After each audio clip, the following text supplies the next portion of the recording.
दोस्तों, क्या लोन लेना सच में बेवकूफ़ी है? क्या कर्ज सिर्फ गरीबों को और गरीब बनाता है?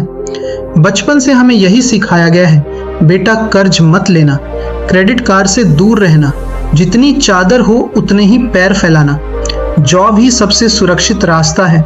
लेकिन जरा सोचिए, क्यों अरबपति बैंक से पैसा उठाकर और भी अमीर बन जाते हैं?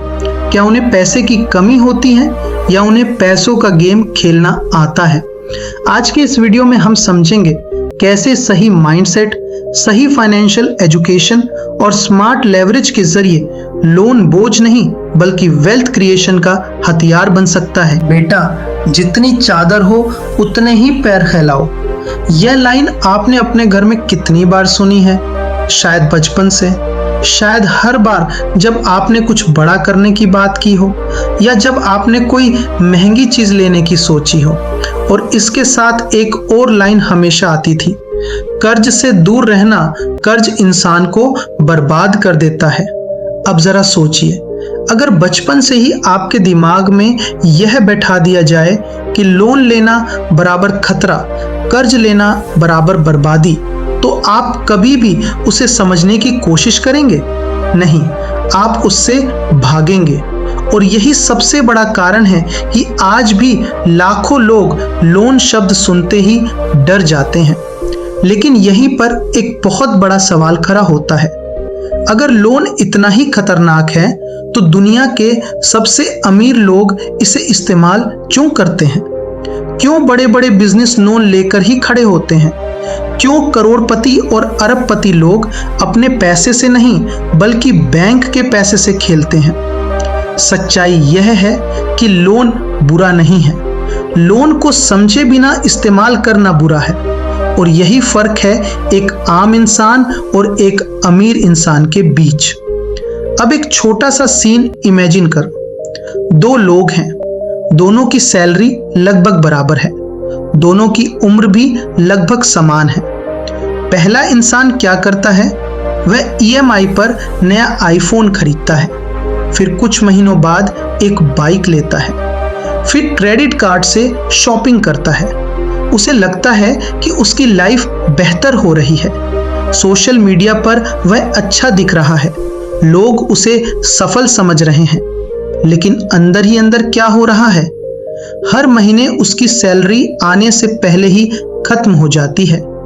ईएमआई, बिल, खर्चे, और महीने के अंत में उसके पास कुछ भी नहीं बचता। अब दूसरे इंसान को देखो, वह भी लोन लेता है, लेकिन वह फोन नहीं खरीदता, वह दिखावा नहीं करता, वह उस पैसे का इस्तेमाल करता है कुछ ऐसा बनाने में जो उसे हर महीने पैसा दे। शायद एक छोटा बिजनेस, शायद कोई ऐसा काम जो इनकम जनरेट करे। अब धीरे धीरे क्या होता है?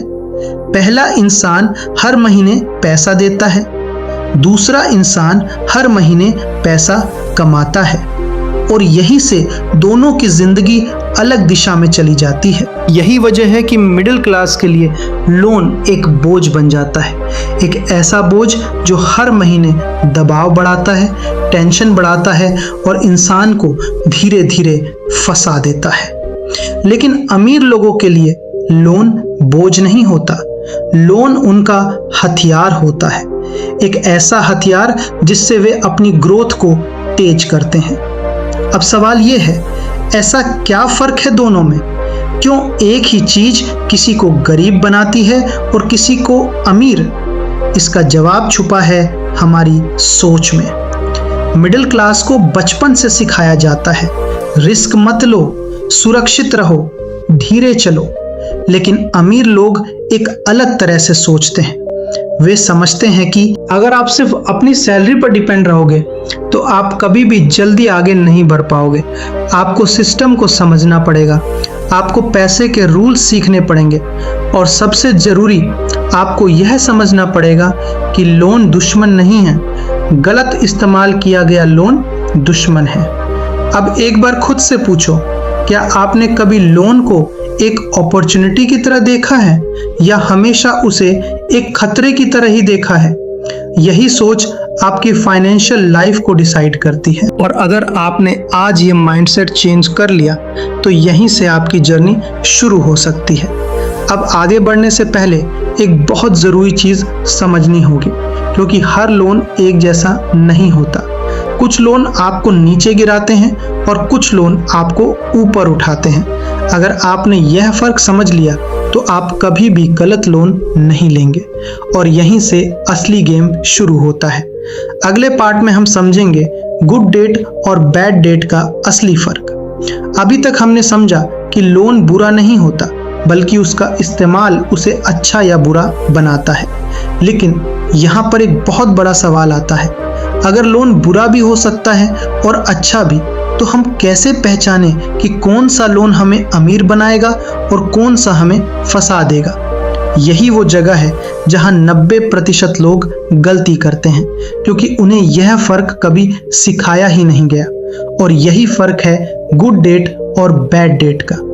अब इसे बहुत आसान भाषा में समझते हैं। बैड डेट वह होता है जो आपकी जेब से पैसा निकालता है, और गुड डेट वह होता है जो आपकी जेब में पैसा डालता है। सुनने में बहुत सिंपल लगता है, लेकिन असली ज़िंदगी में लोग सबसे ज़्यादा यहीं पर कंफ्यूज हो जाते हैं। चलो इसे एक रियल लाइफ सिचुएशन से समझते हैं। मान लो आपने 1 लाख रुपए का फ़ोन खरीदा EMI पर। हर महीने आप 5 से 6 हज़ार रुपए दे रहे हो। अब ज़रा सोचो, क्या वह फ़ोन आपको पैसा कमा कर दे रहा है? नहीं, बल्कि हर महीने वह आपकी जेब से पैसा निकाल रहा है। और सबसे बड़ी बात, उस फ़ोन की कीमत हर महीने घट रही है। मतलब आप एक ऐसी चीज़ के लिए पैसे दे रहे हो जो समय के साथ सस्ती होती जा रही है। यही है बैड डेट। अब एक और एग्जाम्पल लो। आपने लोन लेकर एक कार खरीदी। अब कार से आप इनकम जनरेट नहीं कर रहे, सिर्फ पर्सनल यूज़ के लिए चला रहे हो। हर महीने EMI जा रही है, मेंटेनेंस का खर्च अलग, फ्यूल का खर्च अलग, और कार की वैल्यू हर साल कम होती जा रही है। तो यहाँ क्या हो रहा है? आपकी जेब से लगातार पैसा जा रहा है। ये भी बैड डेट है। अब ज़रा सोच बदलते हैं। मान लो आपने वही पैसा एक छोटे से बिजनेस में लगाया, या आपने कोई ऐसा एसेट खरीदा जो हर महीने इनकम देता है। अब क्या होगा? हर महीने उस एसेट से पैसा आएगा और उसी पैसे से आप EMI भी भर सकते हो।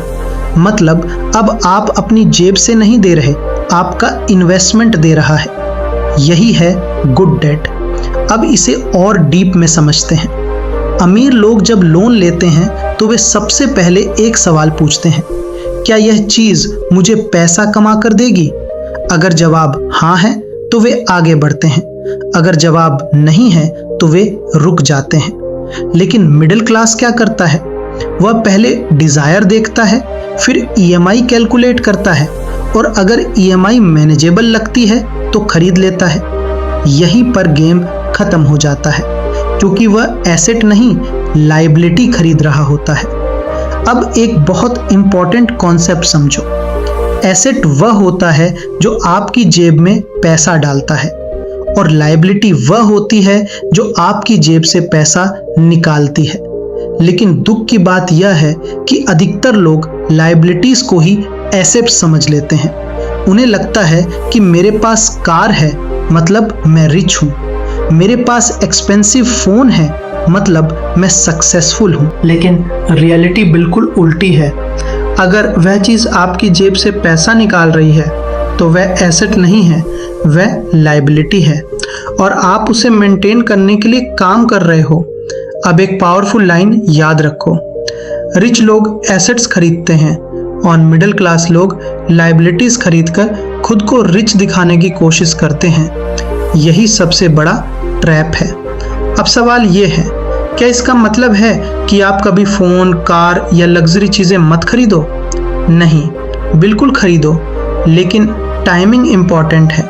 पहले एसेट्स बनाओ जो तुम्हें इनकम दें, फिर उसी इनकम से लग्जरी लो, ताकि तुम्हें कभी भी फाइनेंशियल प्रेशर महसूस ना हो। अब ज़रा इमेजिन करो, अगर आपके पास 3 से 4 ऐसे एसेट्स हों जो हर महीने इनकम दे रहे हों, तो आप जो भी खरीदोगे वह स्ट्रेस नहीं देगा, बल्कि आपको फ्रीडम देगा। और यही असली गोल है। अब तक आपने समझ लिया गुड डेट क्या है और बैड डेट क्या है, लेकिन अब अगला लेवल और भी इंटरेस्टिंग है, क्योंकि अब सवाल ये नहीं है कि लोन अच्छा है या बुरा। अब सवाल ये है कि लोन को इस्तेमाल कैसे किया जाए ताकि वह आपकी ग्रोथ को कई गुना बढ़ा दे। और यहीं आता है सबसे पावरफुल कॉन्सेप्ट, लेवरेज, जहां आप सिर्फ अपने पैसे से नहीं बल्कि दूसरों के पैसे से भी पैसा कमाते हैं। और अगर आपने इसे सही से समझ लिया तो आपका फाइनेंशियल गेम पूरी तरह बदल सकता है। अगले पार्ट में हम इसी लेवरेज की ताकत को रियल एग्जाम्पल्स के साथ समझेंगे। अब तक आपने समझ लिया कि लोन बुरा नहीं होता और गुड डेट आपको ऊपर ले जा सकता है, लेकिन अब हम उस कॉन्सेप्ट पर आ रहे हैं जो सच में अमीर और मिडिल क्लास के बीच सबसे बड़ा फर्क पैदा करता है, और वह है लेवरेज। बहुत लोग इस शब्द को सुनते हैं लेकिन समझते बहुत कम हैं, और जब तक आप लेवरेज को नहीं समझते तब तक आप पैसे के असली गेम को नहीं समझ सकते। तो सबसे पहले इसे आसान भाषा में समझते हैं। लेवरेज का मतलब होता है अपने छोटे से पैसे के साथ दूसरों के पैसे को जोड़कर एक बड़ा खेल खेलना। मतलब आप सिर्फ अपने दम पर नहीं खेल रहे, आप सिस्टम का इस्तेमाल कर रहे हो। अब इसे एक सिंपल एग्जाम्पल से समझो। मान लो आपके पास 10 लाख रुपए हैं। अब आपके पास दो रास्ते हैं। पहला रास्ता, आप सिर्फ अपने 10 लाख रुपए इन्वेस्ट करो। दूसरा रास्ता, आप बैंक से 10 लाख का लोन लो और कुल 20 लाख इन्वेस्ट करो। अब सोचो, अगर आपको 20% रिटर्न मिलता है तो पहले केस में आप 10 लाख पर 20% कमाओगे, लेकिन दूसरे केस में आप 20 लाख पर रिटर्न कमा रहे हो। बैंक को इंटरेस्ट देने के बाद भी आपके पास जो बचता है वह पहले से ज्यादा होता है। और यही है लेवरेज की असली ताकत। आप अपने पैसे से नहीं, दूसरों के पैसे से भी पैसा कमा रहे हो। अब जरा इस कॉन्सेप्ट को गहराई से समझो। अगर आप सिर्फ अपनी सेविंग्स पर डिपेंड रहोगे तो आपको बड़ा बनने में बहुत समय लगेगा, क्योंकि आपकी ग्रोथ लिमिटेड है। लेकिन जैसे ही आप लेवरेज यूज करते हो, आपकी ग्रोथ की स्पीड बढ़ जाती है। और यही रीजन है कि कुछ लोग बहुत तेजी से आगे निकल जाते हैं। अब एक और एग्जाम्पल लेते हैं। मान लो 2 लोग हैं।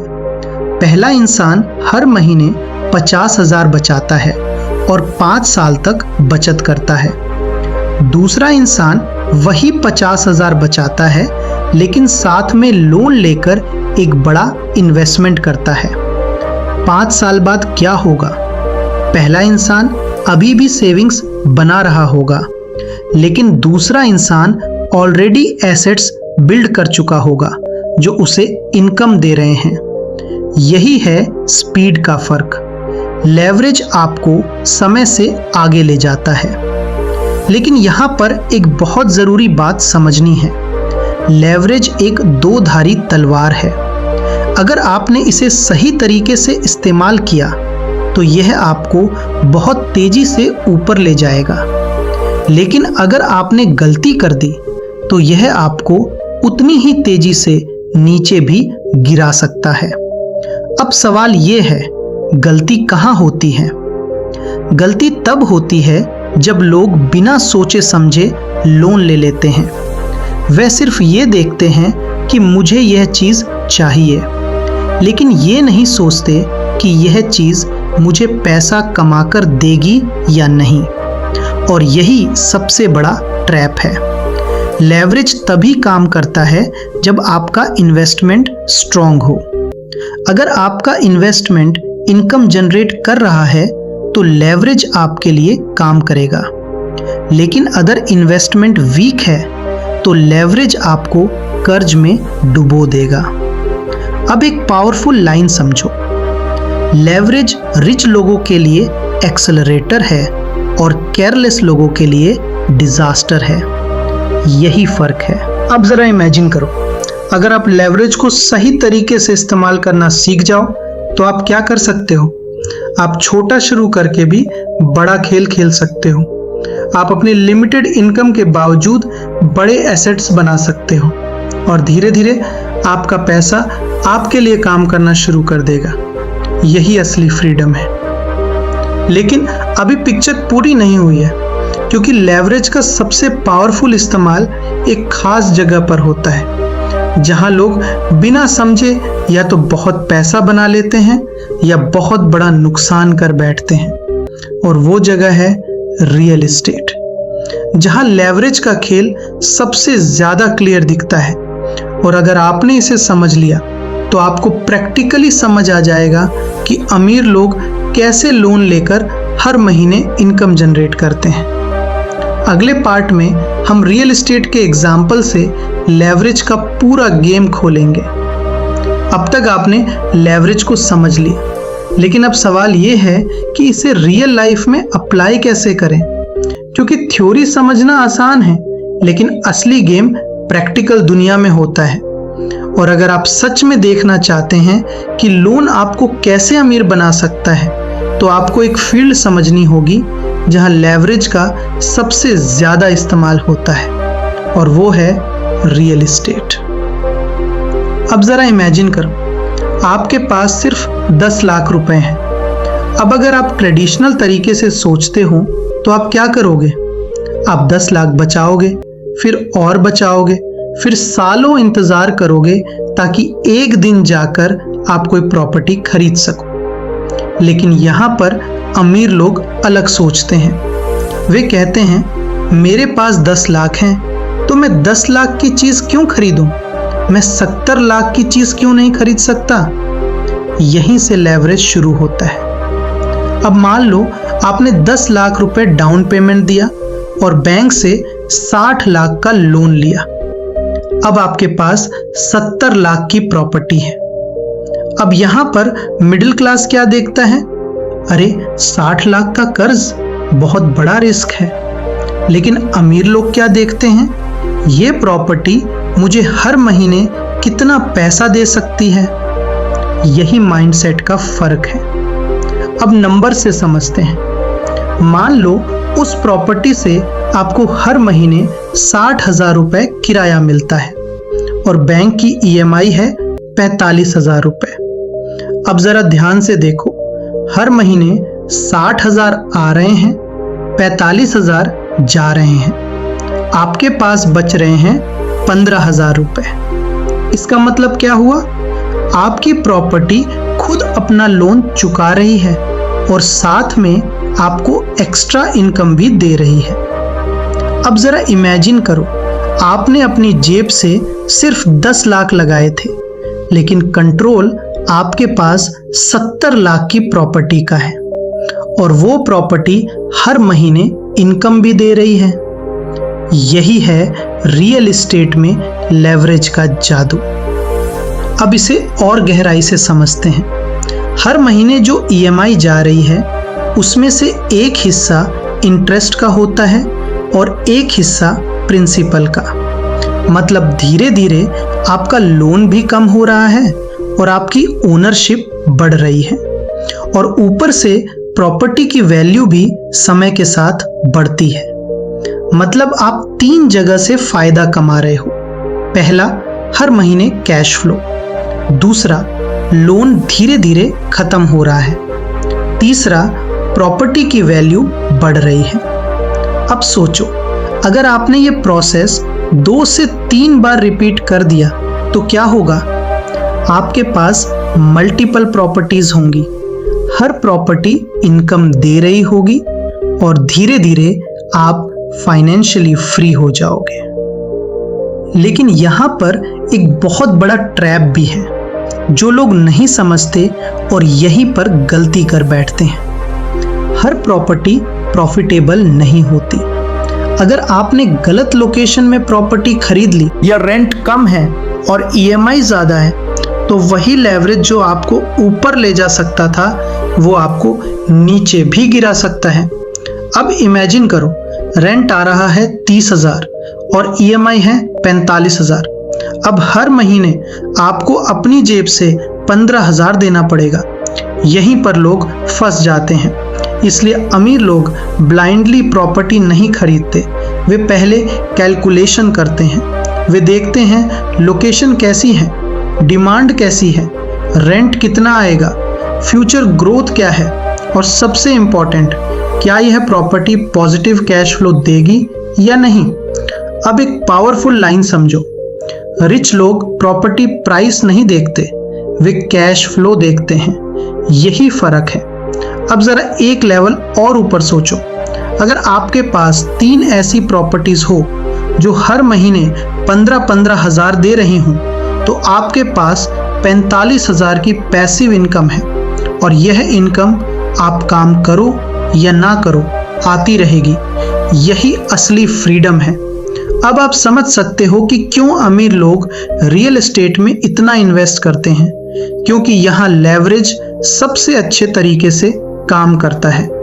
लेकिन एक और इंटरेस्टिंग बात है, बहुत लोग सोचते हैं कि मेरे पास पैसे नहीं हैं, मैं कैसे शुरू करूं।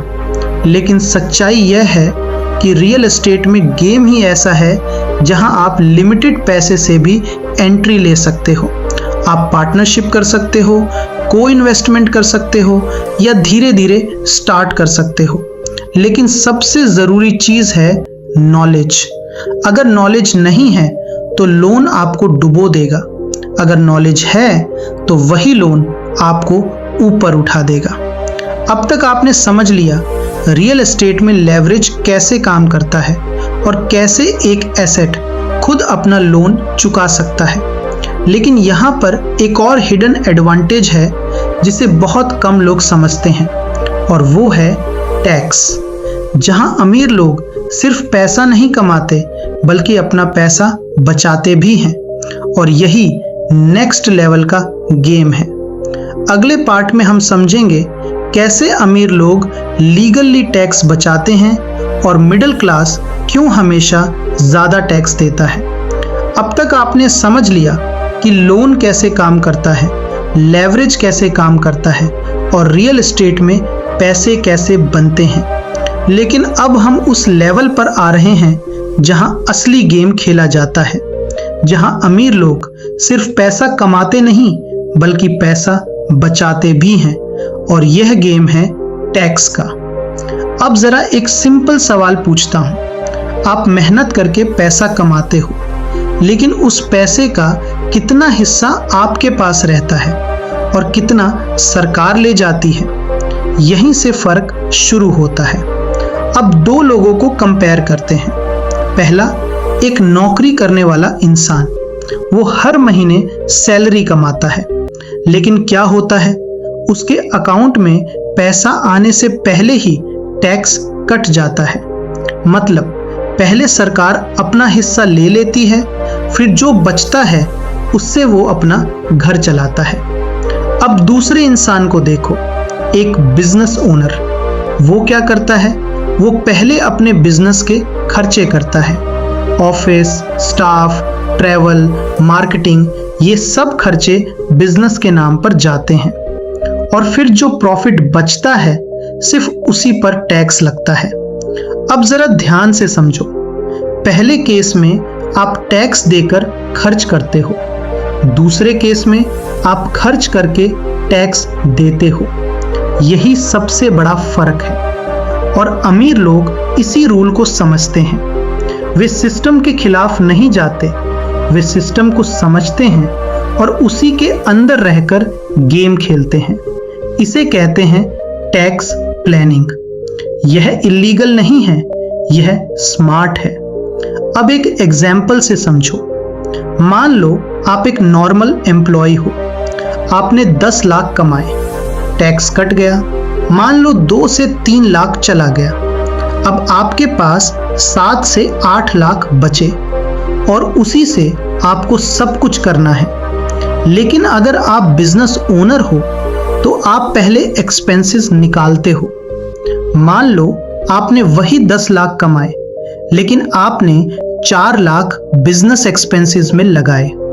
अब आपका टैक्सेबल इनकम बचा सिर्फ 6 लाख। मतलब आपने लीगली टैक्स कम कर दिया। यही कारण है कि अमीर लोग बिजनेस और एसेट्स बनाते हैं। वे सिर्फ इनकम नहीं बढ़ाते, वे टैक्स एफिशिएंसी भी बढ़ाते हैं।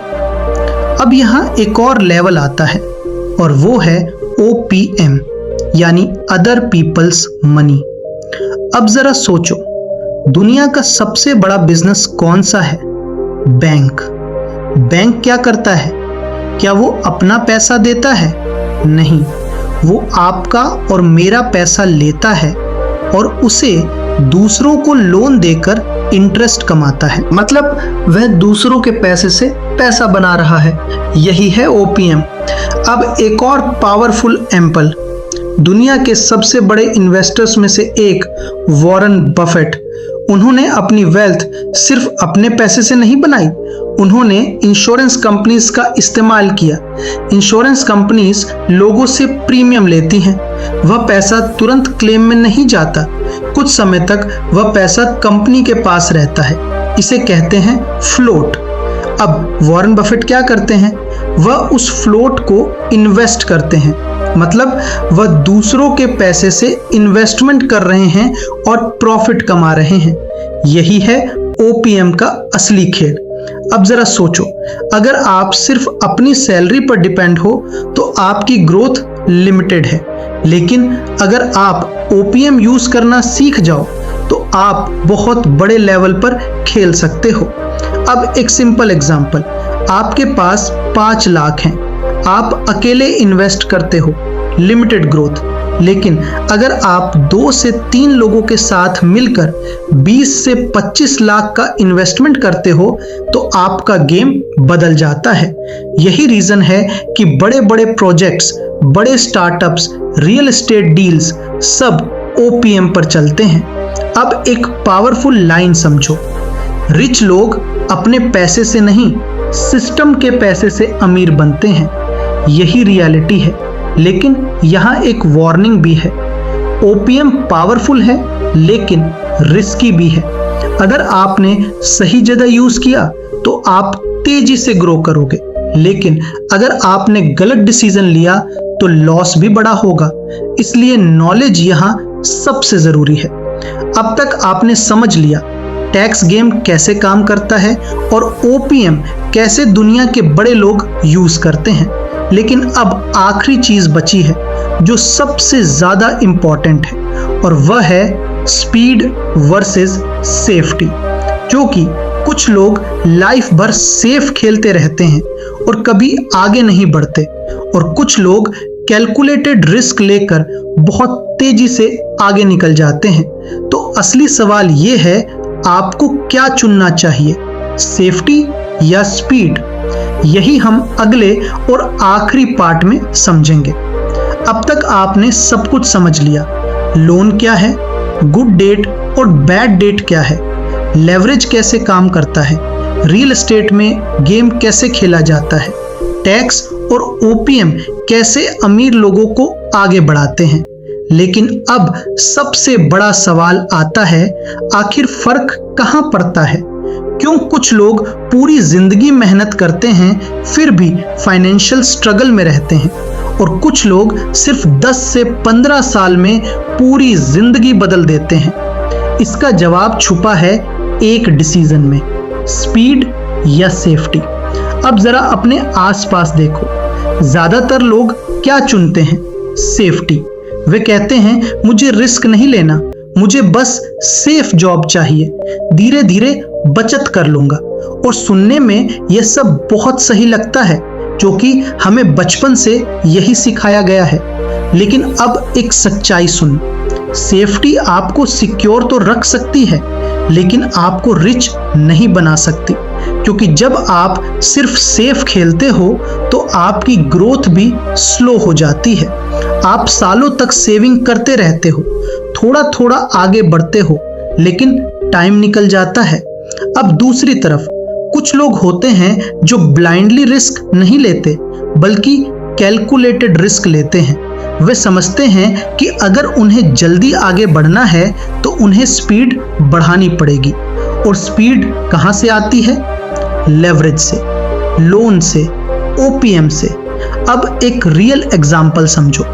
मुकेश अंबानी जब उन्होंने जियो शुरू किया तो क्या उन्होंने सिर्फ अपने पैसे से काम किया? नहीं, उन्होंने हजारों करोड़ का कर्ज लिया। क्यों? क्योंकि उन्हें पता था कि अगर वे स्लो चलेंगे तो कोई और मार्केट पकड़ लेगा। उन्होंने स्पीड चुनी, उन्होंने रिस्क लिया, लेकिन कैलकुलेटेड रिस्क। और आज रिजल्ट आपके सामने है। अब जरा सोचो, अगर वे सेफ खेलते, धीरे धीरे इन्वेस्टमेंट करते, तो क्या जियो इतना बड़ा बन पाता? शायद नहीं। यही फर्क है सोच का। अब इसका मतलब ये नहीं है कि आप ब्लाइंडली लोन लेना शुरू कर दो।